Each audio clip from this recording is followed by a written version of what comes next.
자, 설레는 마음으로 비행기에 탔습니다. 자, 비행기에서 먹으면 뭘 먹어도 맛있죠.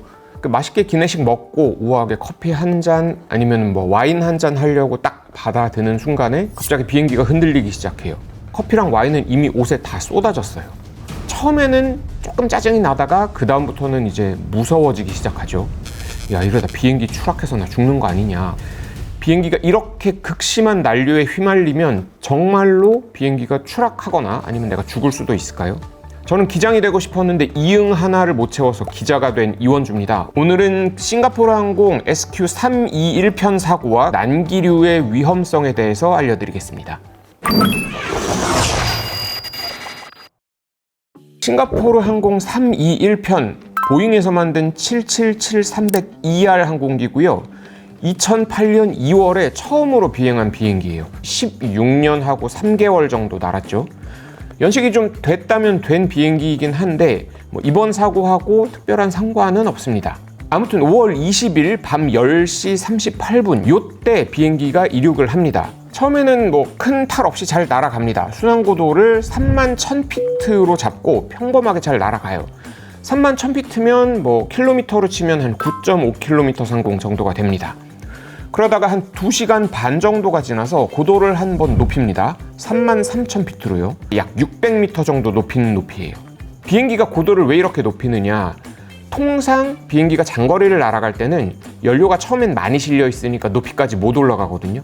하지만 비행기는 높은 고도에서 날수록 공기 저항은 덜 받고 기름은 덜 쓰는 하강 시간도 같이 길어지니까 높은 고도에서 나는 걸 선호해요. 그래서 무게가 줄어드는 시점하고 남은 거리 같은 걸 계산해서 고도를 수시로 높여줍니다. 요걸 스텝 클라임이라고 불러요.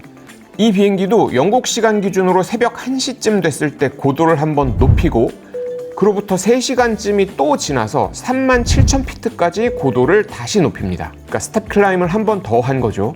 요게 그리고 이 비행기의 이제 최종 고도가 됩니다. 고도 변화 없이 이 상태로 쭉 날아가다가 목적지인 싱가포르에 착륙하면 되는 거예요. 자, 그런데 문제의 8시 50분쯤, 그러니까 방콕 시간으로는 오후 한 3시 50분쯤이 됩니다. 요때 비행기가 갑자기 요동을 칩니다. 처음에는 비행기가 날고 있던 고도보다 부웅 위로 떠오르는 것부터 시작을 해요. 위로 이렇게 휙휙 떠서 올라가면서 고도가 한 100m 정도가 한 18초 만에 높아집니다. 그러다가 이번에는 한 차례 반대로 뚝 떨어져요. 여기서는 한 70m 정도가 3초 만에 떨어집니다. 그리고 여기서 다시 이렇게 확 올라가서 또 한 100m 정도를 위로 올라간 다음에는 다시 떨어지기 시작합니다. 25초 만에 150m를 다시 떨어져요. 자, 여기서 짚고 넘어갈 거 하나가 좀 있는데 우리나라뿐만 아니라 외국에서도 1800m를 수직 낙하했다 이런 기사가 되게 많이 나왔었는데요. 요거는 아닙니다. 조사 당국인 싱가포르 교통부에서도 37,000피트로 날아가다가 순간적으로 최대 고도인 37,362피트를 찍었다고 했어요. 그리고 다시 원래 고도로 복귀를 합니다. 그러니까 이 비행기가 난기류에 휘말리면서 흔들린 고도는 위아래로 한 120m 정도인 거예요. 자, 그러면 나왔던 기사들은 뭐냐? 1800m는 어디서 나온 숫자냐? 자, 비행기가 크게 흔들린 이후부터 한 10분쯤 지나서 4시 한 7분쯤 되는데 비행기 고도가 갑자기 낮아지기 시작해요. 그런데 이때는 분당 한 2000피트, 그러니까 미터로 치면 한 600m씩, 1분에 600m씩 꾸준하게 낮아집니다. 자, 그러면 분당 600m씩 3분이면 몇이죠? 3분간 1800m, 요게 바로 언론에 보도된 숫자예요. 자, 여러분 1분에 2000피트라는 숫자는 비행기가 마음 먹고 하강을 할 때 아주 평범하게 하강하는 속도예요. 요건 난기류 때문이 아니고 조종사 아니면 관제사가 고도를 낮출 필요가 있다고 판단해서 비행기를 완전히 통제하면서 하강하는 절차예요. 요걸 보고 언론들이 급강하를 했다, 수직 낙하를 했다라고 이해를 좀 잘못한 겁니다. 그러니까 여러분이 보신 그 사진들은 비행기가 1800m 수직 낙하하는 동안 생긴 일이 아니고 난기류에 휘말린 시간 동안 발생한 일인 거예요. 자, 통상 비행 중에 난기류가 얼마나 심하냐를 볼 때는 고도가 얼마나 떨어졌냐 아니면 얼마나 올라갔냐 요걸 보는 게 아니고요. 고도가 얼마나 빠르게 바뀌었는지를 봐야 됩니다. 비행기를 조종할 때는 가속도 같이 비행기가 얼마나 빠르게 올라가고 빠르게 떨어지는지를 보는 수직 속도계, 요거 영어로는 버티컬 스피드라고 하는데 요 수치를 굉장히 중요하게 봅니다. 사고기를 보면 요게 순간적으로 플러스 1500피트에서 마이너스 1500피트까지 왔다 갔다 하거든요. 여기서 승객들이 받았던 중력 가속도가 어떻게 변하냐 순간적으로. 전투기 조종사들이 막 중력 가속도 버티는 훈련한 거 이런 거 좀 보신 적 있으시잖아요. 5G다, 6G다 뭐 이런 중력 가속도 단위를 G라고 부르잖아요. 자, 싱가포르 교통부가 발표한 수치를 보면요. 처음에 이 비행기가 요동칠 때 최대 플러스 1.5G에서 마이너스 1.5G까지 급격하게 변화했다고 발표했어요. 이게 불과 한 10수초 동안 벌어진 일입니다. 일반 사람들이 못 견딜 중력 가속도까지는 아니에요. 문제는 마이너스 1.5G입니다. 우리가 의자에서 바닥으로 이렇게 폴짝 뛰면 바닥에 이렇게 쿵 하고 떨어지잖아요. 근데 그게 오히려 천장 쪽으로 이렇게 쿵 하고 들이받게 된다고 생각하시면 돼요.